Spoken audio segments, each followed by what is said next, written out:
Friends, today we are talking about some another cell organelles such as mitochondria and plastids. तो आज के हमारे lecture में हम पढ़ेंगे माइटोकॉन्ड्रिया और प्लास्टिड्स. इसके अलावा जो दूसरे सेल ऑर्गेनल्स हैं वो हमने अपने प्रीवियस जो लेक्चर है उसमें स्टडी कर लिए हैं.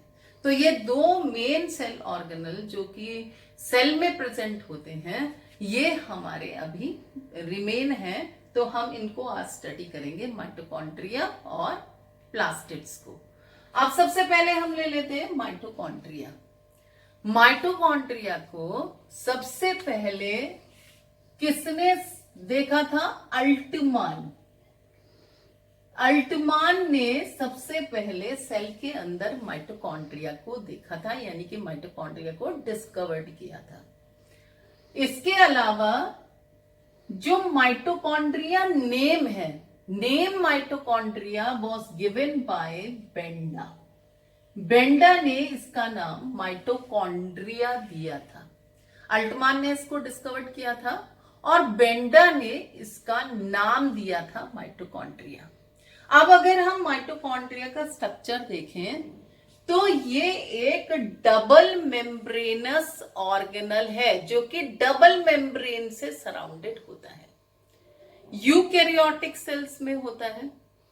आउटर मेम्ब्रेन और इनर मेम्ब्रेन, दो मेम्ब्रेन से सराउंडेड है, आउटर मेम्ब्रेन और इनर मेम्ब्रेन. अगर हम देखें तो आउटर मेम्ब्रेन तो कैसी है? स्मूथ है. लेकिन जो इनर मेम्ब्रेन है इसमें आपको नजर आ रहे हैं फिंगर लाइक प्रोजेक्शंस. तो जो इनर मेम्ब्रेन है उसमें क्या है? फोल्डिंग्स हैं. किस तरह की फोल्डिंग्स है? फिंगर लाइक प्रोजेक्शंस हमको इनर मेम्ब्रेन में नजर आ रहे हैं. इन फिंगर लाइक प्रोजेक्शंस को बोलते हैं क्रिस्टी. ये क्या है? क्रिस्टी है. ये जो फिंगर लाइक प्रोजेक्शंस है इनको हम क्या बोलते हैं? क्रिस्टी बोलते हैं. अगर और देखें ध्यान से तो ये जो क्रिस्टी हैं उनकी सरफेस पर हमको पार्टिकल जैसे स्ट्रक्चर नजर आते हैं. इस तरह के स्ट्रक्चर सब क्रिस्टी में प्रेजेंट होते हैं. क्रिस्टी पर जो पार्टिकल जैसे स्ट्रक्चर है उनको हम बोलते हैं F1 पार्टिकल और ऑक्सीजोम. ऑक्सीजोम और F1 पार्टिकल. इसके अंदर, इनर मेम्ब्रेन के अंदर इसमें एक फ्लूइड भरा रहता है, इसको बोलते हैं मैट्रिक्स. तो मैट्रिक्स इसमें फिल्ड है. अगर हम मैट्रिक्स में देखें तो हमको क्या नजर आ जाएगा? डीएनए नजर आ जाएगा. और ये डीएनए कैसा है? सर्कुलर डीएनए इसमें प्रेजेंट होता है. इसका खुद का डीएनए इसमें प्रेजेंट होता है. इसके अलावा राइबोसोम इसमें प्रेजेंट होते हैं. और क्या प्रेजेंट होता है इसमें? इसके मैट्रिक्स में लिपिड भी है. इसके मैट्रिक्स में रेस्पिरेटरी एंजाइम्स भी प्रेजेंट होते हैं. तो इस तरह का स्ट्रक्चर हमको माइटोकॉन्ड्रिया का नजर आता है. माइटोकॉन्ड्रिया डबल मेम्ब्रेन से सराउंडेड ऑर्गेनल है. आउटर मेम्ब्रेन और इनर मेम्ब्रेन. आउटर मेम्ब्रेन कैसी नजर आ रही है? स्मूथ नजर आ रही है. लेकिन जो इनर मेम्ब्रेन है उसमें क्या है? फिंगर जैसे प्रोजेक्शन, फिंगर लाइक प्रोजेक्शंस हैं. इनको हमने क्या बोला? क्रिस्टी. अगर हम देखें तो क्रिस्टी की सरफेस पर जो पार्टिकल लाइक स्ट्रक्चर नजर आ रहे हैं उनको हम बोल रहे हैं F1 पार्टिकल और ऑक्सीजोम. मैट्रिक्स भरा हुआ है इसके अंदर और इस मैट्रिक्स में क्या प्रेजेंट है? राइबोसोम भी प्रेजेंट है. डीएनए, कैसा डीएनए है? सर्कुलर डीएनए इसमें प्रेजेंट है. इसके अलावा लिपिड इसमें प्रेजेंट होता है. रेस्पिरेटरी एंजाइम्स इसमें प्रेजेंट होते हैं. तो इस तरह से ये हमारा सेल ऑर्गेनल है माइटोकॉन्ड्रिया. माइटोकॉन्ड्रिया को सबसे पहले डिस्कवर्ड किया था अल्टमान ने और इसका नाम माइटोकॉन्ड्रिया दिया था बेंडा ने. अब ये जो माइटोकॉन्ड्रिया है वो एक, देखिए ये जब सेल को डिवाइड होना होता है ना, जब सेल एक पार्ट से दो पार्ट में डिवाइड हो रही है तो ये जो माइटोकॉन्ड्रिया हैं ये खुद ब खुद सेल्फ रिप्लिकेट हो जाते हैं. कैसे रिप्लिकेट हो जाते हैं? देखिए इनके पास इनका खुद का डीएनए है, सर्कुलर डीएनए. इसके अलावा प्रोटीन को सिंथेसाइज करने के लिए, मटेरियल को सिंथेसाइज करने के लिए इनके पास राइबोसोम भी है. बहुत सारे इनके पास रेस्पिरेटरी एंजाइम्स भी है, लिपिड भी है। तो जब सेल को डिवाइड होना होता है तो ये जो माइटोकॉन्ड्रिया हैं खुद ब खुद क्या हो जाते हैं, रिप्लिकेट हो जाते हैं। इसीलिए माइटोकॉन्ड्रिया को हम क्या बोलते हैं, semi autonomous cell organelle. Semi autonomous cell organelle क्यों बोलते हैं सेमी ऑटोनॉमस सेल ऑर्गेनल, क्योंकि at the time of cell division ये क्या हो जाते हैं, सेल्फ रिप्लिकेट हो जाते हैं, खुद ब खुद ये क्या हो जाते हैं, रिप्लिकेट हो जाते हैं। इसी वजह से हम इनको क्या बोलते हैं, autonomous cell organelle, autonomous cell organelle इसको बोलते हैं। इसके बाद देखिए माइटोकॉन्ड्रिया जो है उसमें एरोबिक रेस्पिरेशन होता है, site of aerobic respiration in cell. Aerobic respiration का साइट है, यानी कि जो एरोबिक रेस्पिरेशन है जिसमें कि ऑक्सीजन का इस्तेमाल होता है वो ये कहां पर होता है, माइटोकॉन्ड्रिया में। माइटोकॉन्ड्रिया में क्रेब्स साइकिल चलती है और ये क्रेब्स साइकिल जो है वो एरोबिक रेस्पिरेशन का पार्ट है। इसके बाद देखिए क्या प्रोड्यूस होता है, जब रेस्पिरेशन होता है तो energy is release, energy produce होती है। रेस्पिरेशन क्यों होता है सेल में, ताकि क्या प्रोड्यूस हो, एनर्जी प्रोड्यूस हो। और एनर्जी करेंसी क्या है हमारी बॉडी की, हमारी जो बॉडी की सेल्स हैं उनकी एनर्जी करेंसी क्या है, एटीपी, एडिनोसिन ट्राइफॉस्फेट। और एरोबिक रेस्पिरेशन के दौरान इसमें जो जब फूड का ऑक्सीडेशन होता है, जो रेस्पिरेटरी सबस्ट्रेट है जब उसका ऑक्सीडेशन होता है, देन एनर्जी इज रिलीज। और एनर्जी किस फॉर्म में रिलीज होती है, एटीपी की फॉर्म में। एटीपी यहां पर प्रोड्यूस होती है। तो ये माइटोकॉन्ड्रिया का फंक्शन है, एटीपी यानी कि adenosine triphosphate are produce and store. जब भी सेल को एनर्जी की जरूरत है वो कहां से ले लेगा, माइटोकॉन्ड्रिया से ले लेगा। वहां पर क्या स्टोर है, एटीपी स्टोर है। एटीपी क्या है, energy currency of the cell. इसीलिए माइटोकॉन्ड्रिया को क्या बोलते हैं, power house of the cell. Cell का पावर हाउस बोलते हैं, क्योंकि सेल को हमें जब भी एनर्जी चाहिए होती है तो वो कहां से आती है, पावर स्टेशन से आती है, पावर हाउस से आती है। तो सेल को अगर किसी भी काम के लिए एनर्जी की जरूरत है तो वो एनर्जी कहां से लेगा, माइटोकॉन्ड्रिया से लेगा। तो माइटोकॉन्ड्रिया को इसीलिए क्या बोल रहे हैं, power house of the cell.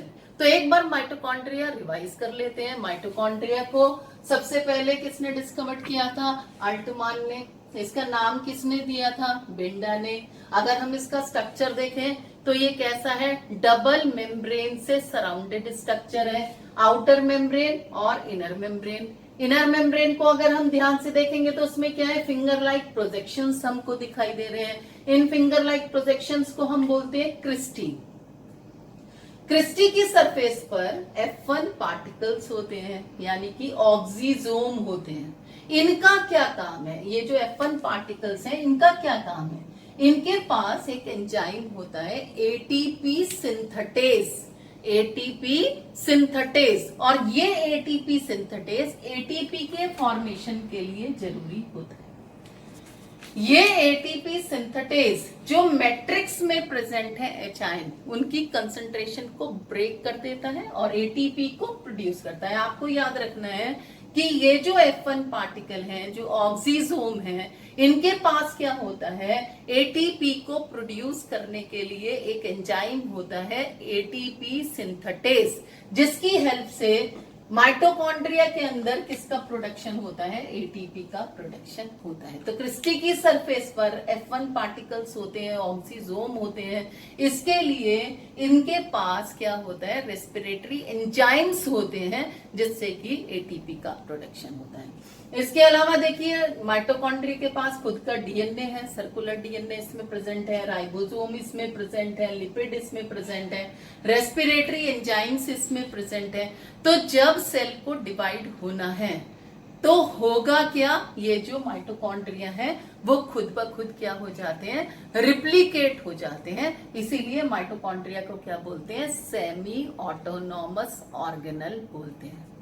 अगर हम फंक्शन देखें तो देखिए क्या फंक्शन है, एरोबिक रेस्पिरेशन की साइट है सेल में ये एरोबिक रेस्पिरेशन यहाँ पे होता है, यानी कि जो ऑक्सीडेशन है फूड का वो यहाँ पर होता है with the help of oxygen. Aerobic respiration यहाँ पर होता है और एरोबिक रेस्पिरेशन के दौरान क्या प्रोड्यूस होती है, एटीपी। और यहाँ पर एटीपी प्रोड्यूस होती है, इसके अलावा ये एटीपी यहाँ पर क्या होती है, स्टोर भी होती है। इसीलिए हम माइटोकॉन्ड्रिया को क्या बोलते हैं, power house of the cell. Cell का पावर हाउस यहाँ पर हम ऑर्गेनल है प्लास्टिड्स। देखिए ये जो प्लास्टिड्स हैं वो केवल किस में प्रेजेंट होते हैं, प्लांट सेल में ही प्रेजेंट होते हैं। 3 तरह के प्लास्टिड्स होते हैं, कौन कौन से, ल्यूकोप्लास्ट, क्रोमोप्लास्ट और क्लोरोप्लास्ट। 3 तरह के प्लास्टिड्स हैं, केवल प्लांट सेल में ही प्रेजेंट होते हैं। कौन कौन से, ल्यूकोप्लास्ट, क्रोमोप्लास्ट एंड क्लोरोप्लास्ट। ये जो ल्यूकोप्लास्ट है वो कैसा है, कलरलेस प्लास्टिड्स, इसमें कलर नहीं होता, तो कोई कलर नहीं देते किसी भी पार्ट को प्लांट के। क्रोमोप्लास्ट कैसा है, कलर्ड प्लास्टिड है, यानी कि डिफरेंट कलर्स में होता है एक्सेप्ट ग्रीन, ग्रीन कलर को छोड़कर। ग्रीन प्लास्टिड है क्लोरोप्लास्ट, ये कैसा होता है, ग्रीन कलर का होता है क्लोरोप्लास्ट। तो 3 तरह के यहाँ पे प्लास्टिड्स हैं, ल्यूकोप्लास्ट, क्रोमोप्लास्ट और क्लोरोप्लास्ट। ल्यूकोप्लास्ट कैसा है, कलरलेस प्लास्टिड है। इसका क्या फंक्शन है, ये क्या करता है, स्टोरेज। किसका स्टोरेज करता है, जैसे स्टार्च का, ऑयल ड्रॉप्स का। तो ये जो ल्यूकोप्लास्ट हैं वो क्या करते हैं, स्टोर करते हैं स्टार्च को, ऑयल ड्रॉप्स को, ये स्टोर करके रखते हैं। इसके बाद देखिए क्रोमोप्लास्ट, कलर्ड प्लास्टिड है, found in coloured part of the plant, जैसे ब्लू ग्रीन एल्गी में भी ये क्रोमोप्लास्ट होते हैं। इसके अलावा जो फ्रूट की वॉल है, फ्रूट की वॉल कैसी होती है, कलर्ड होती है, डिफरेंट कलर उसमें होते हैं। तो यहाँ पर कौन से प्लास्टिड प्रेजेंट होते हैं, क्रोमोप्लास्ट।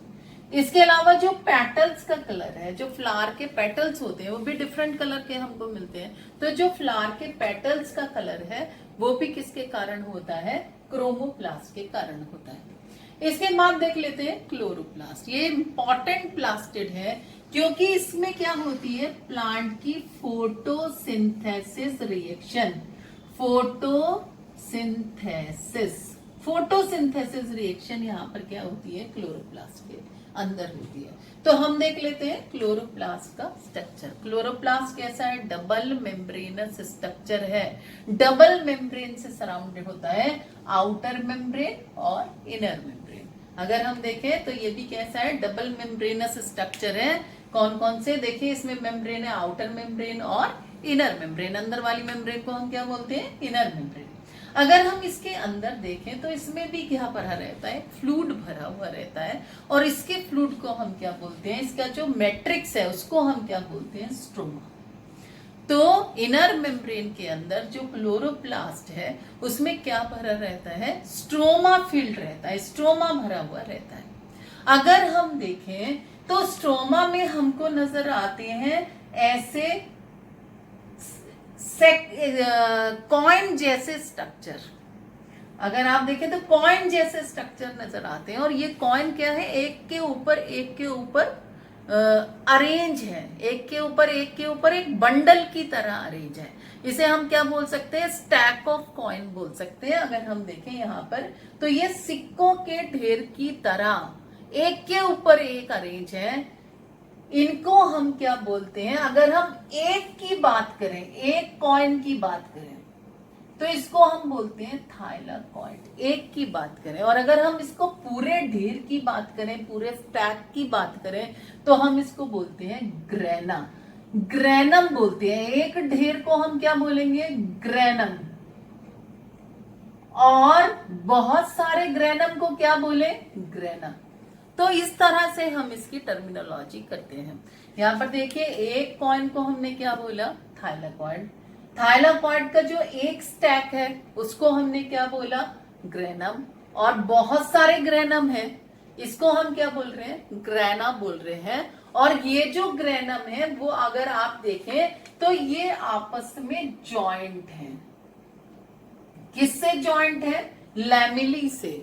इसको हम क्या बोल रहे हैं? लैमिली। लैमिली से ये जो ग्रेनम है वो जॉइंट है। इसको हम बोलते हैं स्ट्रोमा लैमिली। स्ट्रोमा लैमिली से ये जो ग्रेनम होते हैं ग्रेना बनाते हैं और किससे जॉइंट होते हैं? स्ट्रोमा लैमिली से जॉइंट होते हैं। तो इस तरह का ये एक स्ट्रक्चर हमको क्लोरोप्लास्ट का नजर आता है। इसके अंदर देखिए इसका खुद का डीएनए है। खुद का डीएनए कैसा? सर्कुलर।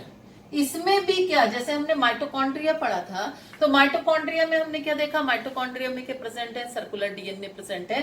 तो यहां पर भी क्या प्रेजेंट है? सर्कुलर डीएनए प्रेजेंट है।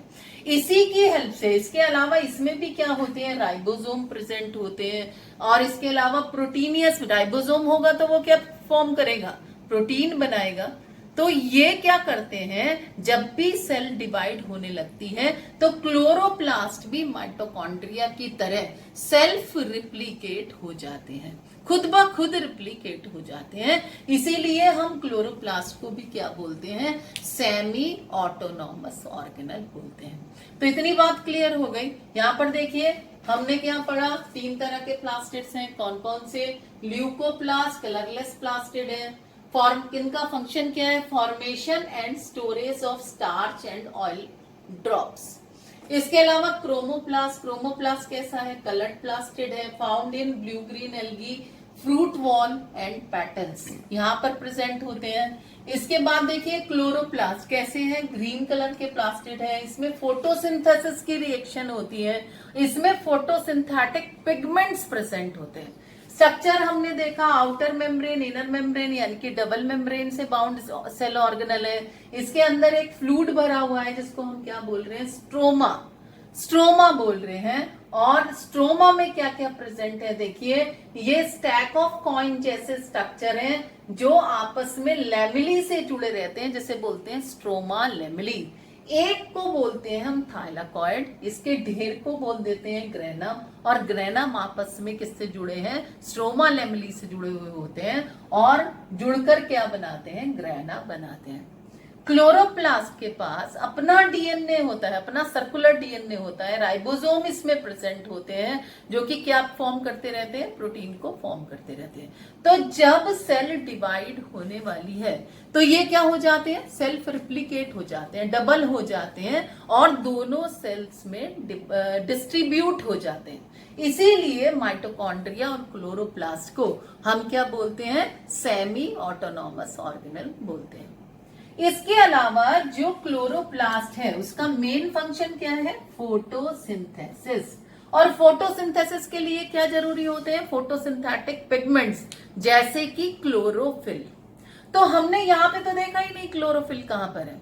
तो क्लोरोफिल कहां पर प्रेजेंट होते हैं? ये जो ग्रेना है, अगर हम ग्रेना का स्ट्रक्चर देखें तो ये एक डिस्क की तरह नजर आता है। इस तरह की डिस्क की तरह ये स्ट्रक्चर है ग्रेना, जो एक के ऊपर आप थाइलाकॉइड देख रहे हो कि अरेंज है। ग्रेना की सरफेस पर डिफरेंट फोटोसिंथेटिक पिगमेंट्स प्रेजेंट होते हैं, जैसे कि क्लोरोफिल है। क्लोरोफिल भी कई तरह के हैं। क्लोरोफिल ए है, बी है, जेंथोफिल है। इसके अलावा कैरोटिनॉइड है। तो ये डिफरेंट फोटोसिंथेटिक पिगमेंट्स अलग अलग प्लांट्स में, अलग अलग एल्गी में अलग होते हैं फोटोसिंथेटिक पिगमेंट्स। ये डिपेंड करता है कि कौन सा प्लांट है। तो ये जो डिफरेंट फोटोसिंथेटिक पिगमेंट है वो कहां पर प्रेजेंट होते हैं? ग्रेना की सरफेस पर प्रेजेंट होते हैं। इन फोटोसिंथेटिक पिगमेंट्स का क्या काम है? इनका काम है सनलाइट को एब्जॉर्ब करना, सोलर रेडिएशन को एब्जॉर्ब करना और इस सोलर रेडिएशन को किस में कन्वर्ट कर देना? Chemical energy of food, food की केमिकल एनर्जी में कन्वर्ट कर देना।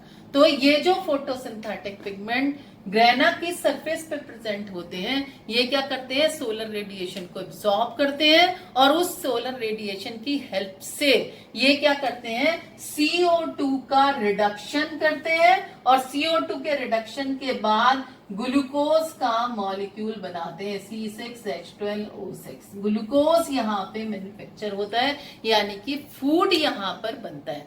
तो क्लोरोप्लास्ट का मेन काम क्या है? फोटोसिंथेसिस। और फोटोसिंथेसिस में क्या होता है? Food is prepared by the plant in the presence of sunlight. और सनलाइट को एब्जॉर्ब कौन करेगा? Photosynthetic pigments. ये फोटोसिंथेटिक पिगमेंट्स कहां पर प्रेजेंट होते हैं? ग्रेना की सरफेस पर। इनका काम क्या है? सोलर रेडिएशन को एब्जॉर्ब करना और उस रेडिएशन की हेल्प से CO2 का रिडक्शन करना और CO2 के रिडक्शन के बाद फूड को प्रिपेयर करना। तो क्लोरोप्लास्ट का मेन काम क्या है? फोटोसिंथेसिस। ये कैसा ऑर्गेनल है? सेमी ऑटो ऑर्गेनल है राइबोसोम। तो राइबोसोम को सबसे पहले देखा था जॉर्ज पेलेडी ने 1953 में इलेक्ट्रॉन माइक्रोस्कोप से। ये कैसे स्ट्रक्चर होते हैं? ग्रैनुलर स्ट्रक्चर होते हैं, ग्रेन्यूल्स की तरह होते हैं। और सबसे इंपॉर्टेंट बात है, not surrounded by any membrane, किसी मेम्ब्रेन से सराउंडेड नहीं होते। इनका जो मेन फंक्शन है वो क्या है? Protein synthesis. Protein synthesis, protein को सिंथेसाइज करना। जो राइबोसोम है, अगर हम उसका स्ट्रक्चर देखें तो राइबोसोम किससे मिलकर बने होते हैं? दो सब यूनिट से मिलकर बने होते हैं, लार्जर सब यूनिट और स्मॉलर सब यूनिट। जो लार्जर सब यूनिट है, जो यूकैरियोटिक सेल्स होती हैं, उनमें ये जो लार्जर सब यूनिट है वो किसकी बनी होती है? 60S की बनी होती है। और जबकि जो स्मॉलर सब यूनिट है वो 40S की बनी होती है। किसमें? यूकैरियोटिक सेल में। लेकिन अगर हम प्रोकैरियोटिक सेल देखें तो ये रेशो कितने का है? 50S और 30S का है। प्रोकैरियोटिक सेल में किसकी बात हो रही है? प्रोकैरियोटिक। और ये किसकी है? Eukaryotic cell. 60S यानी कि यूकैरियोटिक और प्रोकैरियोटिक सेल्स, दोनों सेल्स में राइबोसोम प्रेजेंट होते हैं। इनका मोस्ट इंपॉर्टेंट फंक्शन है, क्या करते हैं ये? प्रोटीन को सिंथेसाइज करते हैं। दो सब यूनिट से मिलकर बने होते हैं, लार्जर सब यूनिट और स्मॉलर सब यूनिट। यहां पर जो S की बात है वो क्या है? एक सेडिमेंटेशन कॉफिशिएंट है जो कि वॉल्यूम पे बेस्ड है, यानी कि क्या है ये? Sedimentation coefficient, smaller sub unit और लार्जर सब यूनिट। इसके बाद देखिए जो राइबोसोम है वो किससे मिलकर बने होते हैं? RNA and protein. प्रोटीन और RNA से मिलकर बने होते हैं। तो एक बार रिवाइज कर लेते हैं इसको। सबसे पहले देखिए जो राइबोसोम है उसको सबसे पहले किसने देखा? जॉर्ज पेलेडी ने देखा। राइबोसोम किससे मिलकर बने होते हैं? RNA और प्रोटीन से मिलकर बने होते हैं। राइबोसोम ऐसे सेल ऑर्गेनल हैं जो किसी मेम्ब्रेन से सराउंडेड नहीं होते। इसके अलावा ये प्लांट सेल में भी मिलते हैं और एनिमल सेल में भी प्रेजेंट होते हैं। इनका मेन फंक्शन क्या है? Protein synthesis. अगर हम इनका स्ट्रक्चर देखें तो ये दो सब यूनिट से मिलकर बने होते हैं, लार्जर सब यूनिट और smaller sub unit. Prokaryotic cell में लार्जर सब यूनिट किसकी होती है? 50S की। और स्मॉलर सब यूनिट कैसी होती है? 30S की होती है। बट यूकैरियोटिक सेल में इनका रेशियो 60S और 40S होता है। तो आज हमने तीन इंपॉर्टेंट सेल ऑर्गेनल पढ़े, माइटोकॉन्ड्रिया, प्लास्टिड्स एंड राइबोसोम। तो आज हमने सारे सेल ऑर्गेनल्स अपने कंप्लीट कर लिए हैं। अपने नेक्स्ट लेक्चर में हम सेल डिवीजन, जो कि एक न्यू टॉपिक, एडिशनल टॉपिक हमारे कोर्स में ऐड हुआ है, सेल डिवीजन, जिसमें हम स्टडी करेंगे mitosis and meiosis. Thank you.